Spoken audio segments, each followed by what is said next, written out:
പുറത്തു വന്ന ഏറ്റവും പ്രധാനപ്പെട്ട വിവരങ്ങൾ വൈകി എത്തിയ പ്രേക്ഷകർക്കായി ഒരിക്കൽ കൂടി. ഗംഗാവലി പുഴയിൽ കണ്ടെത്തിയത് അർജുൻ ഓടിച്ച ലോറി തന്നെയാണ് എന്നത് ദൗത്യസംഘം ഒപ്പം ജില്ലാ ഭരണകൂടവും സ്ഥിരീകരിച്ചിട്ടുണ്ട്. 3 ലോഹഭാഗങ്ങളാണ് ഐബോർഡ് പരിശോധനയിൽ കണ്ടെത്തിയിട്ടുള്ളത്. പക്ഷേ അതിൽ എവിടെയാണ് ക്യാബിൻ എന്നുള്ളത് കണ്ടെത്താൻ കഴിഞ്ഞിട്ടുള്ള അതിനു വേണ്ടിയുള്ള പരിശോധനയാണ് നിലവിൽ നടക്കുന്നത്. ഒപ്പം ഇന്നലെ അർജുൻ്റെ ലോറിയിൽ ഉണ്ടായിരുന്ന തടിയും കണ്ടെത്തിയിട്ടുണ്ട്. അത് ആ ലോറിയിൽ ഉണ്ടായിരുന്നത് തന്നെയാണെന്ന് സ്ഥിരീകരിച്ചു എന്നാണ് ലോറി ഉടമയുടെ സഹോദരൻ ഞങ്ങളോട് പറഞ്ഞിട്ടുള്ളത്. അപ്പോൾ ആ തരത്തിലേക്ക് വളരെ പ്രധാനപ്പെട്ട കണ്ടെത്തലുകളിലേക്കാണ് ഇന്ന് ദൗത്യസംഘം എത്തിച്ചേരുന്നത്.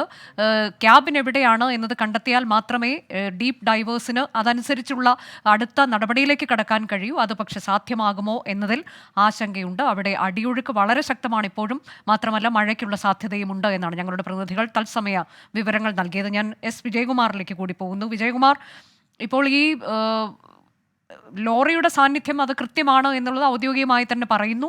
പക്ഷേ അപ്പോഴും ക്യാബിൻ എവിടെയാണ് എന്നത് കണ്ടെത്തിയിട്ടില്ല. ഇനി അത് കണ്ടെത്തിയാൽ പോലും അതിൻ്റെ അടുത്ത ഘട്ടം എന്നുള്ളത് അത് ഏറ്റവും അവ്യക്തതയും ആശങ്കയും നിറഞ്ഞ ഒന്നായി മാറും എന്ന് തന്നെയല്ലേ? കാരണം എത്ര കൃത്യമായി തന്നെ അതിലേക്ക് എത്താൻ കഴിഞ്ഞാലും അതിൻ്റെ അടുത്ത ഘട്ടം കാലാവസ്ഥ എങ്ങനെയാണ് എന്നുള്ളതിനെ മാത്രം ആശ്രയിച്ചല്ലേ നിൽക്കുക?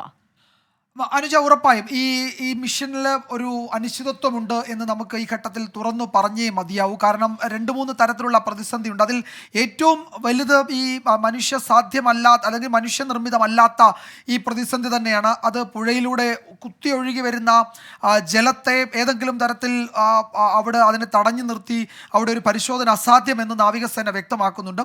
അതിനൊരു പക്ഷേ മണിക്കൂറുകൾ കാത്തിരിക്കേണ്ടി വരും ആ ജലപ്രവാഹം കുറയുന്നത് വരെ. പക്ഷേ അത് കുറയുന്ന ലക്ഷണമില്ല. അത് ഇടയ്ക്കൊന്ന് കുറഞ്ഞെങ്കിലും വീണ്ടും കുറെ കൂടി ശക്തമായിട്ടുണ്ട് എന്നുള്ളതാണ് അവിടെ നിന്നുള്ള ഗ്രൗണ്ട് റിപ്പോർട്ട്, ഗ്രൗണ്ട് റിയാലിറ്റി അത് തന്നെയാണ്. അത് കുറയാതെ എങ്ങനെ ഇറങ്ങും എന്നതിൽ ഒരു സൂചനയുമല്ല. ഏറ്റവും ഒടുവിൽ കേൾക്കുന്നത് വീണ്ടും നാവികസേന അംഗങ്ങൾ ജലോപരിതലത്തിൽ എന്താണ് സാധ്യത എന്നത് സംബന്ധിച്ചുള്ള ചില പരിശോധനകൾ നടത്തുന്നുണ്ട് എന്നുള്ളതാണ്. പക്ഷേ ഇപ്പോഴത്തെ നിലയിൽ അവർക്കൊരു ആഴത്തിൽ, അതായത് ഡീപ്പ് വാട്ടർ സർവേ അസാധ്യമാണ് എന്ന് തന്നെ പറയാം. അത് ഉടനെങ്ങും സാധ്യമാകുന്ന തരത്തിലേക്ക് അവിടുത്തെ ജലത്തിൻ്റെ നീരൊഴുക്കിൽ ഒരു കുറവും ഈ മണിക്കൂറുകളിൽ സംഭവിക്കുന്നില്ല എന്നതാണ് ഈ ദൗത്യത്തെ അനിശ്ചിതത്വത്തിലാക്കുന്ന ഏറ്റവും പ്രധാനപ്പെട്ട ഘടകം. മറ്റൊന്ന് നമ്മൾക്ക് കിട്ടുന്ന, അതായത് വിജയൻ, ഇപ്പോൾ ഈ ഡീപ്പ് ഡൈവേഴ്സ്, അതായത് മനുഷ്യൻ ഇറങ്ങിയുള്ള ഇതെന്നതിനപ്പുറത്തേക്ക് മറ്റൊരു സാധ്യതയും ഇല്ല അല്ലേ? ഇപ്പോൾ ഒരു മനുഷ്യ സാന്നിധ്യം അവിടെ ഉണ്ടോ എന്നുണ്ടെങ്കിൽ അതിൽ തെരച്ചിൽ നടത്താൻ ഡീപ്പ് ഡൈവിംഗ് സംഘത്തിനല്ലാതെ മറ്റൊരു സാധ്യതയും നിലവിൽ നമുക്ക് പക്കലില്ല. ഈ ഐബോർഡ് പരിശോധന യഥാർത്ഥത്തിൽ മനുഷ്യ സാന്നിധ്യം കൂടി കണ്ടെത്താൻ പ്രാപ്തിയുള്ളതാണ്. ഈ ഐബോർഡിൻ്റെ ജലോപരിതലത്തിൽ, വളരെ ജലോപരിതലത്തോട് ചേർന്ന് അവർ നടത്തുന്ന തെരച്ചിലിൽ ഈ മനുഷ്യ സാന്നിധ്യം അതുപോലെ തന്നെ ലോഹ സാന്നിധ്യമൊക്കെ ഒരുപോലെ കണ്ടുപിടിക്കാൻ കഴിയുന്നത് തന്നെയാണ്. അത്തരത്തിലുള്ള സാങ്കേതിക സംവിധാനങ്ങൾ അതിൽ ഉപയോഗിക്കുന്നുണ്ട്. ഇപ്പോഴത്തെ പരിശോധനയ്ക്ക് അത് കഴിയുമോ എന്നറിയില്ല. ഇതിൽ ചില റിപ്പോർട്ടുകൾ ഞാൻ വായിച്ചത് ഐബോർഡിന് കുറച്ച് വെള്ളത്തിലേക്ക് ഇറങ്ങി പരിശോധിക്കാൻ പറ്റും ആ ഡ്രോണിന്, അങ്ങനെ ചില സൗകര്യങ്ങൾ കൂടി ഉള്ളതാണ്. അതിനിവിടെ ശ്രമിച്ചെങ്കിലും നടന്നിട്ടില്ല എന്നാണ് അറിയുന്നത്. ഞാൻ നേരത്തെയും പറഞ്ഞിരുന്നു, അതിലൊരു ആധികാരികത നമ്മുടെ പക്കലില്ല. ഇത് കൈകാര്യം ചെയ്യുന്ന ആളുകളാണ് അക്കാര്യത്തിൽ വിശദീകരണം നൽകേണ്ടത്. അതിന് ശ്രമിച്ചിട്ടുണ്ടോ, അതിന് പറ്റുമോ എന്നത്. അവിടെ മനുഷ്യ സാന്നിധ്യമുണ്ടോ എന്ന് കണ്ടെത്താൻ ഇപ്പോഴത്തെ നിലയിൽ മറ്റ് സംവിധാനങ്ങളില്ല എന്ന് വേണം കരുതാൻ. ഏറ്റവും പ്രധാനപ്പെട്ടത് അവിടെ ഇറങ്ങി പരിശോധിക്കുന്നതിൻ്റെ ആഴമല്ല പ്രശ്നം, അടിയൊഴുക്കാണ് പ്രശ്നം. അത് തുടർച്ചയായി വെള്ളം ഇങ്ങനെ കുത്തിയൊഴുകി വരികയാണ്. ഇന്നലെ 20 നോട്ടിക്കൽ ആയിരുന്നുവെങ്കിൽ ഇന്നത് 10-12 ആയിരുന്നു രാവിലെ. അത് വീണ്ടും കൂടി എന്ന് കേൾക്കുന്നു. അങ്ങനെയാണെങ്കിൽ 2-3 ഒക്കെയാണ് ഒരു മനുഷ്യന്, ഒരു പരിചയസമ്പന്നനായ ഒരാൾക്ക് പിടിച്ചു നിൽക്കാൻ കഴിയുന്ന ഈ ആഴത്തിലുള്ള അടിയൊഴുക്കിൻ്റെ വേഗം. പക്ഷേ ഇവിടെ അതിനൊക്കെ എത്രയോ മടങ്ങ് ശക്തിയിലാണ് ആ വെള്ളം അവിടെ ഒഴുകുന്നത്.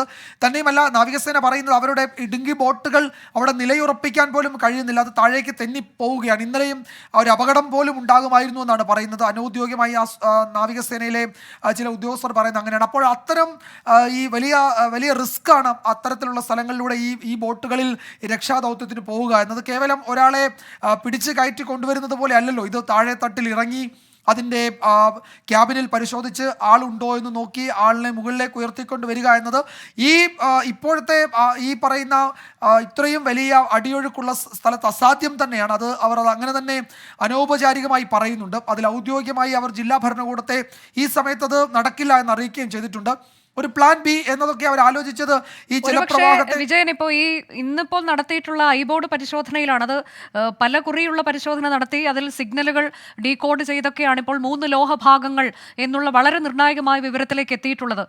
ഒരുപക്ഷെ ക്യാബിൻ എവിടെ എന്നുള്ളതും ഇന്ന് തന്നെ ലൊക്കേറ്റ് ചെയ്യാൻ കഴിഞ്ഞേക്കാമല്ലേ? ക്യാബിൻ ഒരുപക്ഷെ ലൊക്കേറ്റ് ചെയ്യാൻ കഴിഞ്ഞേക്കും. ഇപ്പോൾ നടക്കുന്ന പരിശോധനയിൽ ക്യാബിൻ്റെ സാന്നിധ്യം ലൊക്കേറ്റ് ചെയ്യാൻ കഴിഞ്ഞേക്കും. ഈ വാഹനത്തിന് കാര്യമായ തകരാറുണ്ടായിട്ടുണ്ട് ഈ വെള്ളത്തിൽ വീണപ്പോഴും ഈ മണ്ണിടിച്ചിലും എന്ന് വേണം കരുതാൻ. അതുകൊണ്ട് സാധാരണഗതിയിൽ ഒരൊറ്റ ഭാഗമായി കിടക്കേണ്ടതാണല്ലോ ഈ വലിയ ലോറി. അത് മൂന്ന് സ്ഥലത്ത് അടുത്തടുത്ത് കിടക്കുന്നു, അല്ലെങ്കിൽ വ്യത്യസ്ത സ്ഥലങ്ങളിൽ കിടക്കുന്നു എന്ന് പറയുമ്പോൾ അത് വിട്ടുപോയിട്ടുണ്ടാകാം, അല്ലെങ്കിൽ അതിൽ കേടുപാടുണ്ടായിട്ടുണ്ടാകാം എന്നൊക്കെ നമുക്ക് അനുമാനിക്കാം. വെള്ളത്തിനടിയിൽ എത്തി പരിശോധിച്ചാൽ മാത്രമേ എന്താണ് അതിൻ്റെ വസ്തുത എന്ന് നമുക്ക് അറിയുകയുള്ളൂ. ഈ ക്യാബിൻ്റെ ഭാഗം മാത്രമായി ഇനി ലൊക്കേറ്റ് ചെയ്താലും എങ്ങനെ അവിടേക്ക് എത്തുമെന്ന ചോദ്യം പ്രസക്തമാണ്. അതാണ് മനുഷ്യർ നേരിട്ട് ചെയ്യേണ്ട ഒരു ജോലി എന്ന നിലയിൽ അതെങ്ങനെ സാധ്യമാകും ഈ ജലപ്രവാഹം നിലയ്ക്കാതെ എന്നത് ഒരു വലിയ ചോദ്യമായി നിൽക്കുന്നു. അതാണ് ഞാൻ പറയുന്നത്, ഇപ്പോഴത്തെ നിലയിൽ ഈ രക്ഷാദൗത്യത്തിൽ ഒരു അനിശ്ചിതത്വമുണ്ട്. അത് ഈ പ്രതികൂലമായ കാലാവസ്ഥയും ഈ ഗംഗാവാലി പുഴയിലെ സമാനതകളില്ലാത്ത അതിശക്തമായ നീരൊഴുക്കുമാണ്. അതിനെ അവഗണിച്ചുകൊണ്ട് അതിനെ പ്രതിരോധിച്ചുകൊണ്ട് അവിടേക്ക് ഇറങ്ങിച്ചെല്ലുക അസാധ്യമാണ്. ഇന്ന് രാവിലെ നമ്മൾ കണ്ടതാണ് നാവികസേനയുടെ പരിചയസമ്പന്നരായ നാവികർക്ക് അവരുടെ ഡിങ്കി ബോട്ടുകളുമായി ആ ഭാഗത്തേക്ക് എത്താൻ പോലും കഴിയുന്നില്ല. അവർ മുന്നോട്ട് പോകുന്നു, തിരികെ പിന്നിലേക്ക് വരുന്നു. ആ മട്ടിൽ അതിശക്തമായിരുന്നു ജലപ്രവാഹം. അത് ഉപരിതലത്തിലും താഴെയും അതുപോലെ തന്നെയാണ്. അപ്പോൾ അതിനെ എങ്ങനെ പ്രതിരോധിക്കും, എങ്ങനെ ഒഴിവാക്കുമെന്നറിയില്ല. ബദൽ മാർഗങ്ങൾ, പ്ലാൻ ബി എന്നൊക്കെ പറയുന്നത് ഈ താൽക്കാലിക തടയണകളൊക്കെയാണ്. അത് വെള്ളം കുത്തിയൊഴുകുന്ന സ്ഥലത്ത് അതൊന്നും അസാധ്യമാണ്. തന്നെയുമല്ല, ഈ പുഴ നേരെ കടലിലേക്ക് പതിക്കുന്നതാണ്. ഇവിടെ നിന്ന് തൊട്ട് അടുത്ത് തന്നെയാണ്, കിലോമീറ്ററുകൾക്ക് അപ്പുറത്താണ് കടലുള്ളത്, ഗോകർണമുള്ളത്. അവിടെയാണ് അഴിമുഖം. അപ്പോൾ അഴിമുഖത്തോട് അടുത്ത് കിടക്കുന്ന ഭാഗമായതുകൊണ്ട് ഈ വേലിയേറ്റ സമയത്തൊക്കെ വലിയ കൂടുതൽ വെള്ളം അവിടേക്ക് തള്ളി വരികയും ഒക്കെ ചെയ്യും. വേലി ഇറക്ക സമയത്ത് അതിശക്തമായ ഒഴുക്കുമുണ്ടാകും. അങ്ങനെ പ്രതികൂലമായ സാഹചര്യം നിരവധിയാണ് ആ പുഴയുടെ ആ ഭാഗത്ത്. അപ്പോൾ അതിനെ ഒഴിവാക്കി, അതിനെ പ്രതിരോധിച്ച് എങ്ങനെ താഴേക്ക് ഇറങ്ങി ഈ ക്യാബിനിൽ പരിശോധന നടത്തുമെന്നത് വലിയ ചോദ്യമാണ്. അതിന് ഒഴിവാക്കി എന്ത് ബദൽ ക്രമീകരണങ്ങൾ അവിടേക്ക് ഇറക്കാൻ പറ്റുമെന്നതാണ് ഇനി ആലോചിക്കേണ്ടത്. നാവികസേനയ്ക്ക് അതിന് സാധ്യമാകുന്ന എന്തൊക്കെ സംവിധാനങ്ങളുണ്ട്, അതിവിടെ എന്തൊക്കെ ഇവിടെ എത്തിക്കാൻ പറ്റുമെന്നത് അവർ വിശദീകരിക്കണം. ഇന്ന് വൈകിട്ട് മാധ്യമങ്ങളെ കാണുന്നുണ്ട് ഈ രക്ഷാദൗത്യത്തിൻ്റെ ഭാഗമായി പ്രവർത്തിക്കുന്നവർ. ഒരുപക്ഷെ ആ സമയത്ത് കുറെ കൂടി വിവരങ്ങൾ നൽകിയേക്കും. ഏതായാലും ഇത് രക്ഷാദൗത്യം ഇന്ന് റിസൾട്ട് ഓറിയൻറ്റഡ് ആകുമെന്ന് നമ്മൾ കരുതിയതാണ്, അതിലേക്കൊക്കെ എത്തിയതുമാണ്. പക്ഷേ ആ നിലയ്ക്കൊരു ശുഭകരമാകുമോ എന്നതിൽ ഇപ്പോൾ സംശയമുണ്ട് അനുജ. അതെ, നദിക്കിടയിലുള്ള ലോറി അത് അർജുൻ്റേത് തന്നെയാണ്. 3 ഭാഗങ്ങൾ കണ്ടെത്തി. ക്യാബിൻ എവിടെ എന്നുള്ളത് കണ്ടെത്തണം, അത് വളരെ പ്രധാനമാണ്. പക്ഷേ അതിലേക്ക് എത്തിയാലും അതിനടുത്ത ഘട്ടം എങ്ങനെ എന്നുള്ളതിലാണ് നിലവിൽ അവ്യക്തതയുള്ളത്. ആ തരത്തിലേക്കാണ് അനിശ്ചിതത്വം എന്ന് എസ് വിജയകുമാർ പറഞ്ഞത്.